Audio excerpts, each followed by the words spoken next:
Aplauda o nome de Jesus.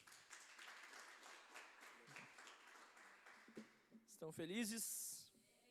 Amém, espero que sim. Tá nessa manhã, buscando a Jesus, podem sentar todos. Obrigado pela sua generosidade, obrigado pela sua colaboração a essa casa, a essa igreja. Amém? O Senhor abençoe, abunde, prospere sua vida, os seus sonhos, tudo aquilo que você tem colocado nessa área diante de Deus. Amém? Recebe aí no seu coração essa palavra. Bom, então nós estamos ministrando. Você que tem nos vindo nos últimos cultos, você tem percebido que a gente tem falado bastante sobre a importância de uma vida com a igreja. Está saindo som? A importância da vida com a igreja, o que é uma igreja, como que a gente se envolve. E a gente tem ministrado isso porque a gente tem entendido esse tempo em Deus e a gente tem visto lá na frente onde que o Senhor quer nos levar.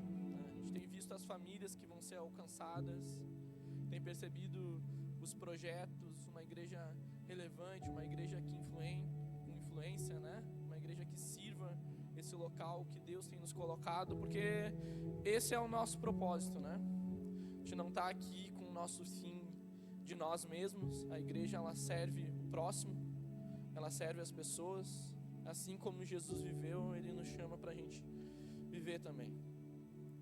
E diante de tudo isso, a gente vai ter uma palavra para o seu coração, que é sobre servir as mesas, que está em Atos 6, versículo 1 ao 7.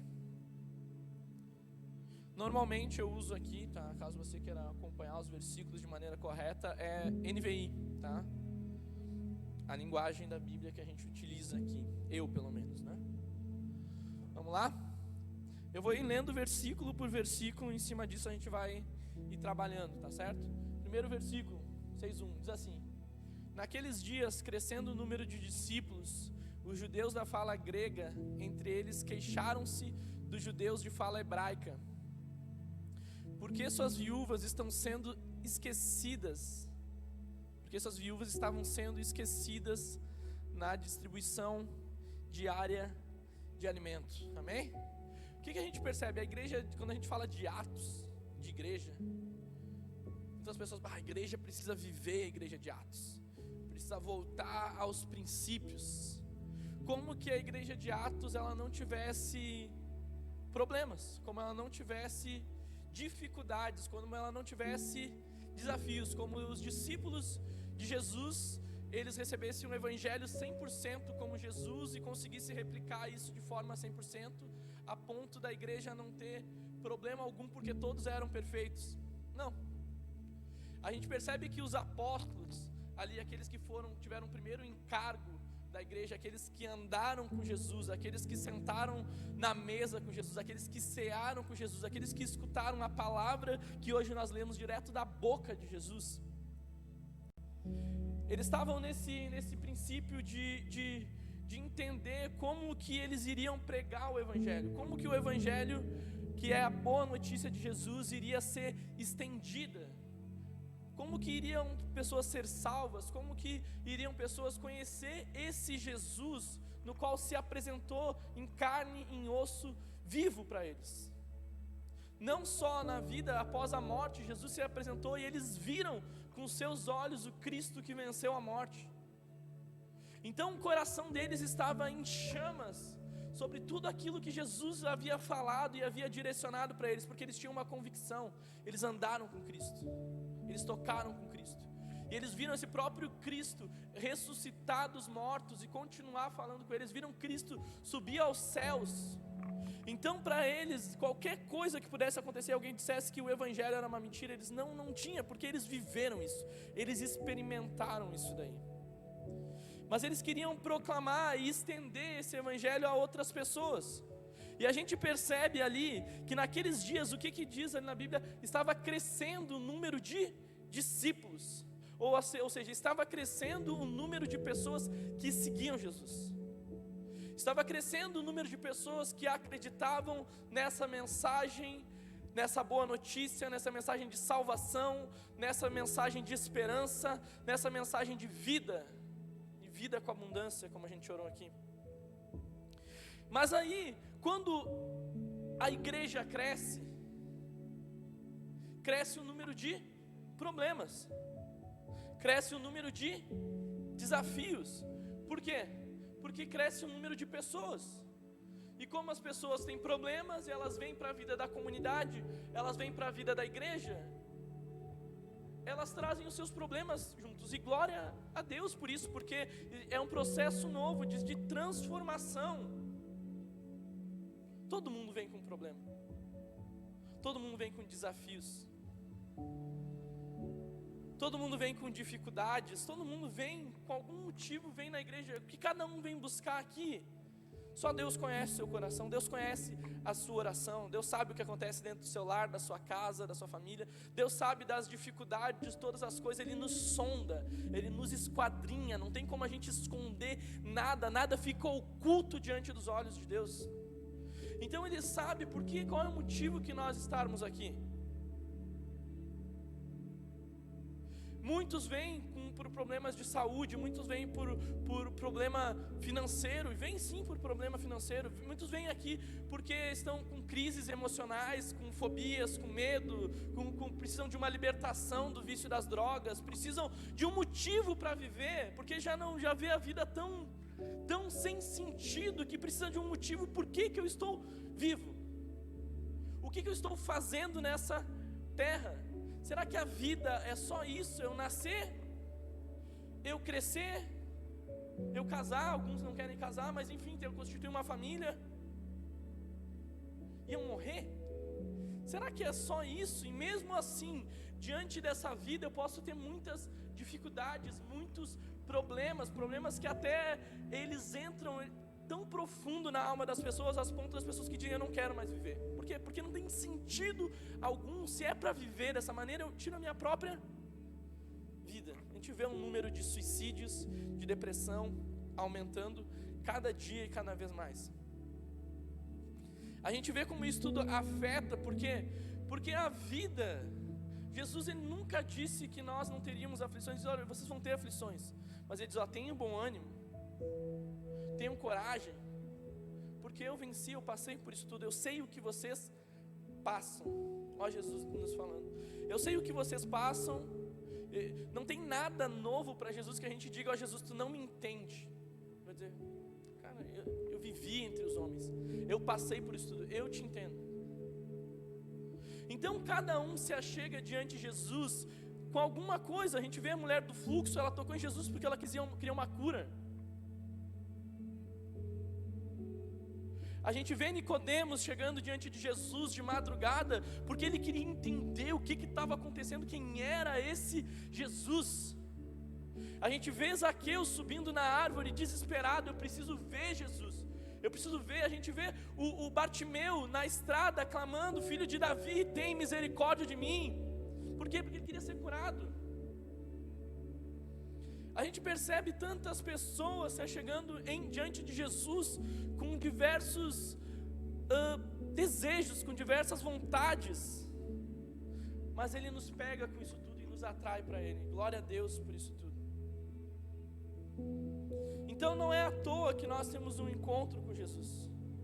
Não é à toa que diante disso tudo isso, nós como igreja, nós como discípulos de Jesus, nós mesmos com as nossas dificuldades, nós precisamos estar preparados para estender a mão e ajudar os próximos problemas que vão vir aí.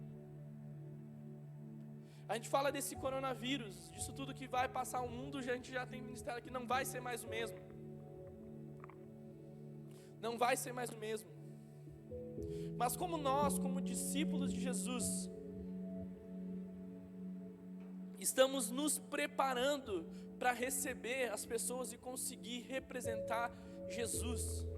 E para aqueles que precisam de cura, a igreja, você, a nossa vida ter cura para ministrar sobre a vida das pessoas. Aquelas que precisam de uma palavra de conforto, a gente tem uma palavra de conforto, uma palavra de esperança, a gente tem uma palavra de esperança. A gente conseguir estender a mão ir além daquilo que nós já fomos na nossa vida.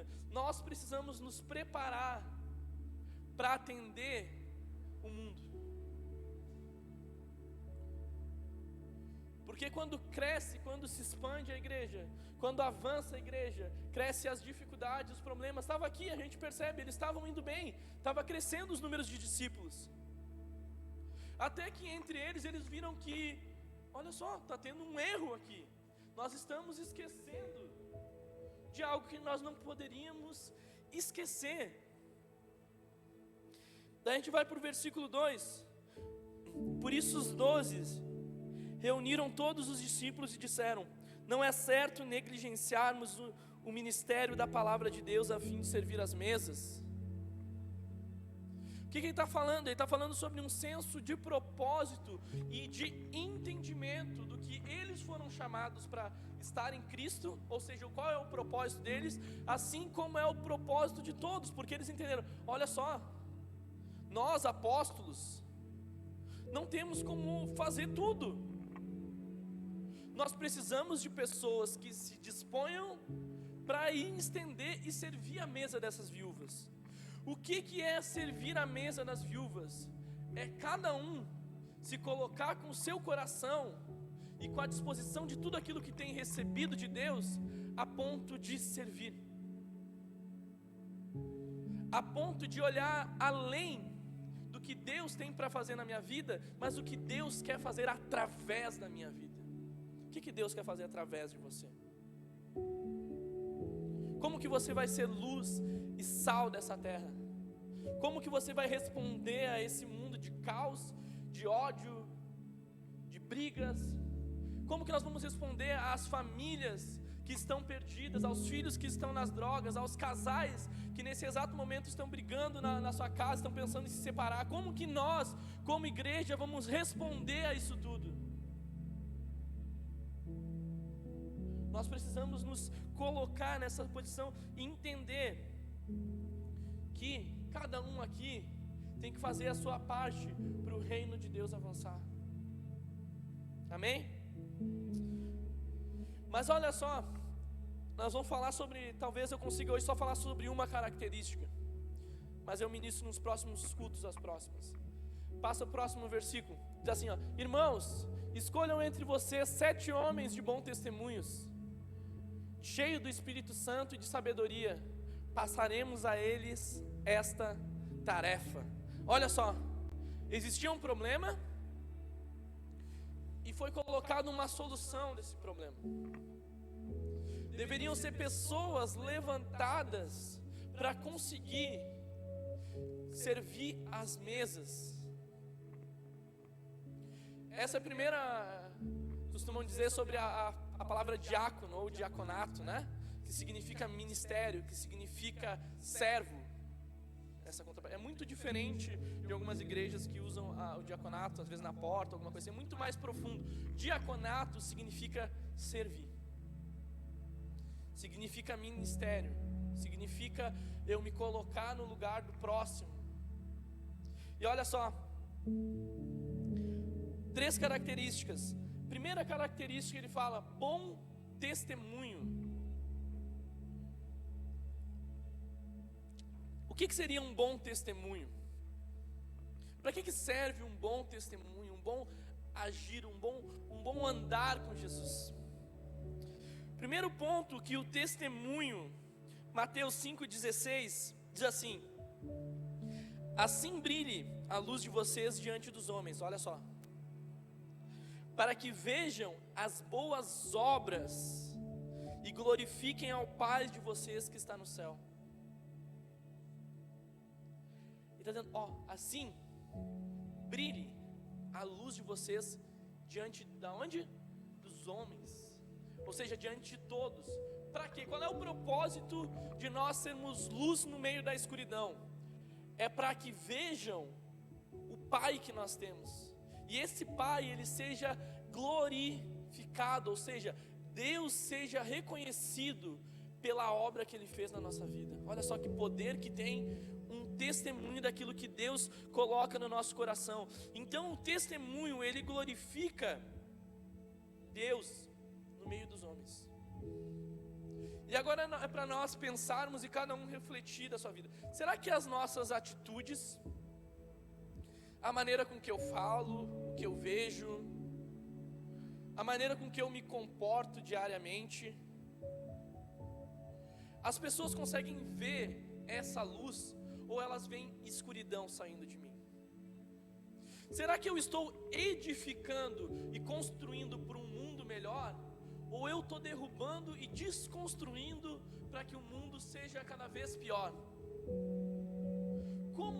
Será que eu tenho sido omisso? Porque às vezes as pessoas pensam, eu não faço mal para ninguém, então eu já me considero bom, só de não fazer mal. Olha o pensamento. Mas tu não fazer mal não faz com que tu coopere para que o mundo seja melhor e tu consiga refletir a luz. Bem pelo contrário, tu não se posicionar e não fazer o bem, tu está fazendo mal, porque tu está sendo omisso àquilo que tu está vendo que poderia fazer o bem. Deus não nos chamou para sermos omissos. Deus chamou homens e mulheres com posição, e que a luz que tem dentro de nós, a obra que Ele tem feito na nossa vida, consiga iluminar o mundo caído. Porque o nosso Pai, Ele precisa ser glorificado através das nossas vidas. Você consegue entender? Então Ele não nos chamou para um meio de omissão, nem para eu não fazer coisas ruins. Meu irmão, tu não precisa de Deus para não fazer coisas ruins. Talvez tenham pessoas que nem acreditem em Deus, e sejam pessoas que não façam coisas ruins. Mas o problema é os filhos de Deus se calarem, os filhos de Deus não se posicionarem como filhos de Deus. O Pai não está sendo glorificado através da nossa omissão.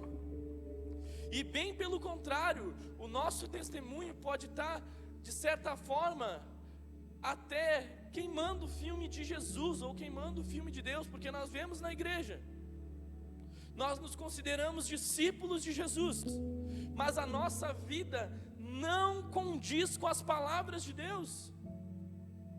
As nossas atitudes não correspondem, à maneira com que eu vivo não corresponde àquilo que Jesus, aquilo que a palavra de Deus me diz que eu devo andar. Meu irmão, nós precisamos ter curado o nosso coração, se nós temos sido omissos, ou bem pelo contrário, ou a nossa vida não tem apontado para a luz. Isso é para nós analisarmos o todo. Nós não podemos ser negligentes em parte alguma, porque nós vamos se achegar diante de Deus, e daí nós não vamos poder dizer que nós não sabíamos. Nós podemos dizer, eu não quis, ok, mas eu não sabia. Você quer saber como andar? Olha para a vida de Jesus. A maneira que Jesus viveu é a maneira que nós devemos viver. Amém? Então nossa vida precisa glorificar a Deus. 1 Pedro 2,12. Olha só o que diz: vivam entre os pagãos, olha só, de maneira exemplar, para que naquilo que eles os acusam de praticarem o mal, observem as obras que vocês praticam e glorifiquem a Deus no dia de sua intervenção. Deus é glorificado entre os pagãos pelo nosso testemunho. Está falando, vivam de maneira exemplar, para que naquilo que eles os acusam de praticarem o mal, ou seja, os pagãos. O que seriam os pagãos? Seriam as pessoas que são consideradas não filhos de Deus, a gente pode dizer assim. Esse tipo de pessoa, elas vão nos acusar talvez pela nossa vida. O mundo olha para nós, o mundo olha nossas redes sociais, o mundo olha a nossa vida, olha a maneira que a gente vai se comportar. Nós estamos o tempo todo sendo observados. Mas daí, a maneira que a Bíblia está dizendo, olha, eles vão te acusar de fazer um mal. Eles vão te acusar de fazer coisas ruins. Mas não te preocupe, porque Deus vai te justificar naquele dia. Ou seja, as acusações que eles vão fazer sobre as nossas vidas serão acusações levianas, serão acusações mentirosas. E aí que vem a honra de ser perseguido pelo Evangelho. Olha só, eu não estou sendo perseguido porque eu fiz coisas ruins. Eu não estou sendo acusado porque realmente eu fiz coisas ruins e eu mereça esse tipo de acusação ou de condenação. Eu estou sendo condenado, acusado porque eu refleti Jesus. Olha a honra. E quando eu sou acusado por refletir Jesus, eu sou justificado por Ele mesmo. Então não é levantado falsas acusações, mas essas falsas acusações no final só é para glorificar Deus. Amém? Estão conseguindo entender? Estão comigo? Olha só, por que eu preciso ter um bom testemunho? Segundo Tessalonicenses 1:10 diz assim, ó: isso acontecerá no dia que Ele vier para ser glorificado em seus santos e admirado em todos os que creram, inclusive vocês que creram no nosso testemunho. O nosso testemunho convence as pessoas da verdade. Olha só o final, diz ali, ó: inclusive vocês que creram no nosso testemunho. Ou seja, Deus vai vir, e Ele vem para ser glorificado diante dos santos e diante de todos aqueles que creem. E Paulo está dizendo, ó, inclusive vocês, igreja, vocês vão estar participando desse dia porque vocês creram no meu testemunho, ou seja, vocês creram na vida e no evangelho que eu preguei. Será que nós vamos poder dizer que nem Paulo, que pessoas vão chegar diante de Deus com um testemunho, porque elas viram na nossa vida Jesus? Por isso que Jesus, Ele diz pra gente, Paulo ele diz, olha, ele tem tanta convicção da vida que ele leva com Deus, ele diz assim, ó: sejam meus imitadores, andem da maneira que eu andei. Vocês estão vendo a maneira que eu sirvo a Deus? Vocês estão vendo a maneira que eu ajo com as pessoas? Vocês estão vendo a maneira que eu oferto? Vocês estão vendo a maneira que eu intercedo pelos outros? Estão vendo a minha vida que eu corro para um lado, para o outro, de nação em nação, pregando, consolidando a igreja, vivendo o evangelho? Você vê as cartas de Paulo, ele está dizendo assim, ó: tudo isso que eu fiz, vocês podem me imitar, porque eu estou imitando Jesus. Será que o nosso testemunho, a maneira que eu estou vivendo, eu vou conseguir chegar no fim da minha vida e vou dizer, ó: vocês creram por causa da minha vida e do testemunho que eu tive na maneira que eu andei? Será que o meu testemunho é luz ou o meu testemunho é trevas? Será que a minha vida reflete Cristo ou não reflete Cristo? Ou seja, a nossa vida, ela convence o mundo. Nosso testemunho convence que Jesus é vivo ainda, que Jesus é real ainda, que Jesus faz milagres ainda, que Jesus transforma pessoas ainda. O nosso testemunho confirma que o Evangelho é o Evangelho, que o Evangelho é a verdade de Jesus. Amém? Vocês estão comigo? Vocês estão conseguindo entender? Olha só, outro ponto, João 17, do 22 ao 23.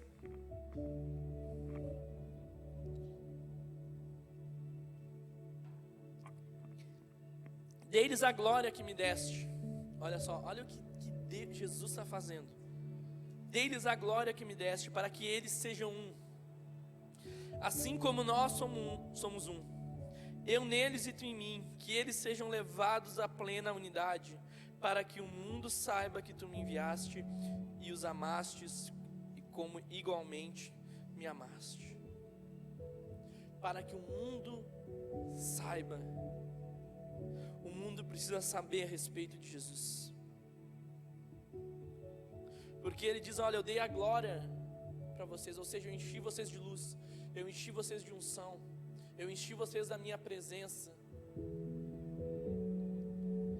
E a maneira com que vocês, olha, para que eles sejam um, ou seja, o que está falando? A maneira com que nós, igreja, nos relacionamos um com os outros, em unidade, em amor, realmente fazendo e nos relacionando da maneira que agrada o coração de Jesus, o mundo lá fora vai ver o nosso testemunho a respeito de Jesus. Porque se as nossas relações aqui forem ruins, forem péssimas, é um querendo matar o outro, um falando mal do outro, um montão de coisas que não acrescentam e não agregam, que não condizem com a vida de Jesus, por que as pessoas vão querer vir na igreja? Se entre nós, irmãos, discípulos, não há uma comunidade que ande da maneira que agrade Jesus, o nome de Jesus não vai ser glorificado. Mas agora, se nós andarmos e nos relacionarmos, o mundo vai ver que Jesus é real. Nós precisamos revelar esse Jesus através das nossas relações. O mundo precisa crer. Amém? Por que nós devemos viver uma vida que reflita Jesus? Próximo ponto é porque a gente envergonha o inferno. Olha só, quem é que quer envergonhar o inferno aí? 1 Pedro 3,16, olha só. Contudo, façam isso com mansidão, ó o caráter, ó, mansidão, respeito, conservando boa consciência, de forma que os que falam maldosamente contra o bom procedimento de vocês, porque estão em Cristo, fiquem envergonhados de sua calúnia. Os difamadores serão envergonhados diante do nosso bom testemunho. Ou seja, eles vão ficar envergonhados de tudo aquilo que tem tido de acusação, de tudo aquilo que pode ser levantado contra a nossa vida. Nós vamos envergonhar como? Vivendo a palavra. Nós vamos envergonhar quando? Agindo e reagindo da maneira que agrada o coração de Deus. Então ele está dizendo ali, ó, sejam mansos, se respeitem, conservem uma boa consciência. Para quê? Porque na forma que vocês vão agir, todas as calúnias, tudo aquilo que é levantado contra vocês, só se levanta com um objetivo, sabe qual é? Ser envergonhado. Por quê? Porque não há acusação contra a minha vida. Eu sou justificado em Jesus. Eu sou lavado em Jesus. Eu não estou falando que no nosso erro, na nossa caminhada, no nosso processo, nós não vamos ter dificuldades. Nós não vamos ter pecados e coisas internas que a gente está num processo para vencer. Mas a questão é que nós queremos vencer. É que nós queremos ser moldados. É que nós queremos e temos o nosso coração aberto e desejoso para ser completamente transformado por Jesus. Eu não brigo com Jesus. Eu não digo, Jesus, eu sou transformado até aqui, eu não quero mais, tá bom aqui. Não, eu quero mais luz. Eu quero mais presença. Eu quero me parecer mais com Jesus, para que a minha vida reflita e glorifique e dê bom testemunho da verdade de Jesus Então eu sou luz, e eu ando em luz, eu ando em verdade até com aquilo que em mim tem erros e tem falhas, mas eu ando em verdade. Eu sei dos meus erros, eu sei das minhas limitações, eu sei dos meus problemas, eu sei que eu preciso melhorar naquilo e naquilo outro, mas eu estou disposto. Eu quero melhorar, eu quero crescer, eu quero me parecer mais com Jesus, eu quero avançar. Sabe, o meu coração é esse, eu estou disposto, eu estou andando dessa maneira. E aos poucos, quando mais a gente vai andando, mais a gente vai vendo quantas coisas já foram transformadas e quantas coisas precisam ser transformadas. E automaticamente a minha vida, eu não preciso forçar, a minha vida automaticamente vai refletir a luz. Porque eu sou luz. Eu estou em Jesus. E a minha vida, se está em Jesus, automaticamente eu vou refletir Jesus. Não precisa forçar para isso, não é uma força humana. É uma natureza que em nós, é essa nova vida que Ele nos fala e nos diz para viver. Nós temos uma nova vida em Jesus. Uma nova vida, uma vida de dentro para fora, esse rio que vem dentro de nós e nos toma, e esse rio flui através de nós, amém? Tito 2, 7, 8.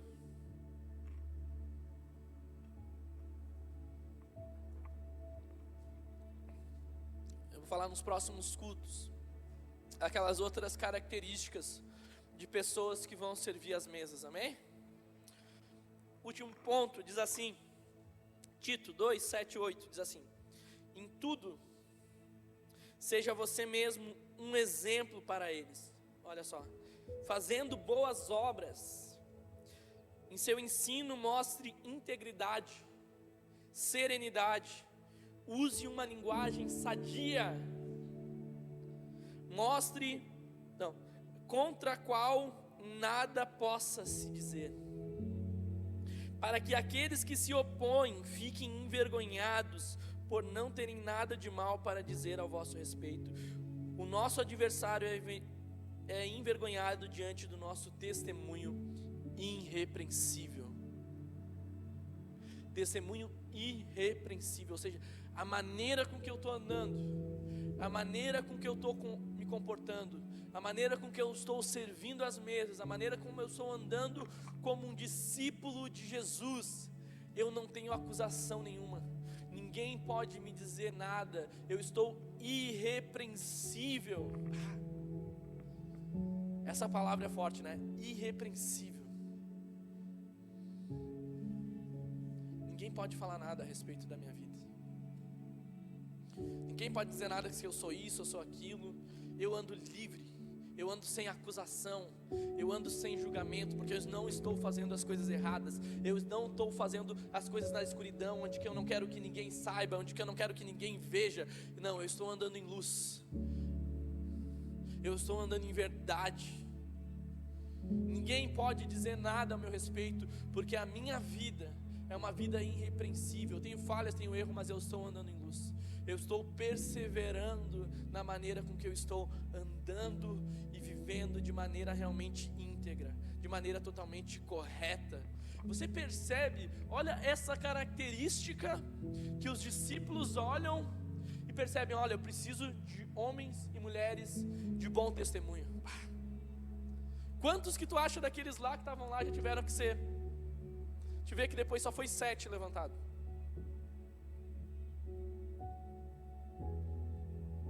Se o Senhor que sonda os nossos corações e olha sobre a terra, será que nós poderíamos levantar a nossa mão e dizer: ó, estou aqui, ó. Esse é o desejo de Deus. Nós estamos num processo: será que eu não posso servir agora? Será que eu não posso ajudar? Pelo contrário, você deve servir, você deve ajudar, você deve dispor a sua vida e começar a caminhar, porque você saiu daquele lugar, mas o seu desejo é ir para outro patamar, é entrar em outro ciclo, é viver como luz, é estar disposto a crescer e se envolver nessa grande obra que Deus está fazendo sobre a terra, porque Deus está fazendo grande obra sobre a terra. Seu coração precisa estar atento nisso, seu coração precisa perceber o que Jesus está fazendo nesses dias e como Ele está nos atraindo, como Ele está nos chamando para perto dEle, o que Ele está nos direcionando, o que Ele está fundamentando sobre os nossos corações nesses dias. O Espírito Santo está se revelando a nós, está se revelando aos outros, e tenha uma convicção: Ele quer usar a sua vida para esses dias, com alguém com um bom testemunho, um bom andar em Deus, um bom agir em Deus. Você é uma pessoa com um bom testemunho, você é um filho com um bom testemunho em Deus, amém? Creia nisso, acredite com seu coração sobre isso daí. Eu gostaria que você ficasse de pé e nós vamos orar em cima dessa palavra, nós vamos orar em cima disso que Deus compartilhou no nosso coração nessa manhã.